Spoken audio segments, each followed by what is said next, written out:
I'm Dr. Bill Goodman. I'm the CEO and CTO for Goodman Technologies, LLC. We're headquartered here in Largo, Florida. We make nano composites for the most extreme environments on or off the planet Earth, so that's space, air, land, and sea, using AI-empowered additive and robotic manufacturing.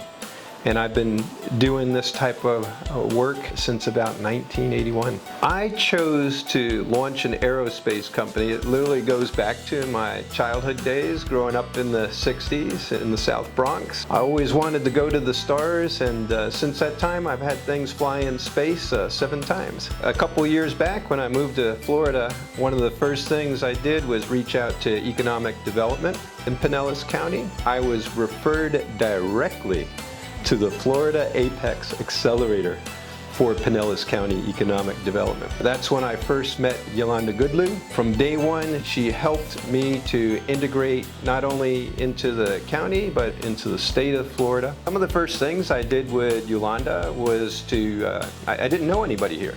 So I needed to know what events were going on. Some of the other things that we did together was I had her go through my sam.gov. I wanted to make sure that because we do some disaster relief kinds of things, that I had all the right check marks and boxes checked off. My business has grown fantastically by being associated with Florida Apex. I didn't know anybody, and the people that I met vastly expanded my network. I've literally gotten to the highest levels in government to talk about AI-empowered manufacturing.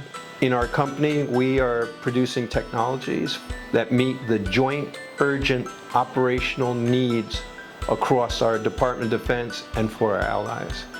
And I couldn't have done that without Apex. The government, through the SBIR STTR program, has provided more than $12 billion in undiluted seed funding to our small business since 2017. So one of the invites I got from Yolanda, she had a group of people come down from the Air Force, from the various PEOs, and telling how small business could work with them. And then also at that event, she got me plugged in over at the SOFWorks, which is the civilian partner to SOCOM over at Eglin Air Force Base. And I actually got some of our work that we did for the Army sequential Phase 2 SBIR onto the Vulcan system, and that got circulated out to their vast network of warfighters. I spoke on a panel in Washington, D.C. back in November. It was on counter UAS systems, how to fight swarms of drones. And I met a Chief Warrant Officer, retired, and he came to me with a set of requirements.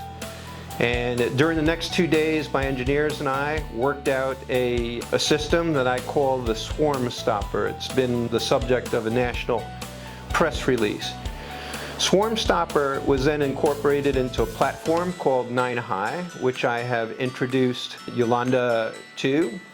And that is an accelerator for transitioning and crossing the Valley of Death. We were invited to an Army Transformation and Contact Unit, a TIC unit, to do live fire demonstrations either in Europe or in the US. Out of this, we hope to have millions of units of these soldier-carried or autonomous system-carried rounds that stop swarms. As a business owner, my #1 purpose is to grow the business, and I intend to use Florida Apex with me on this.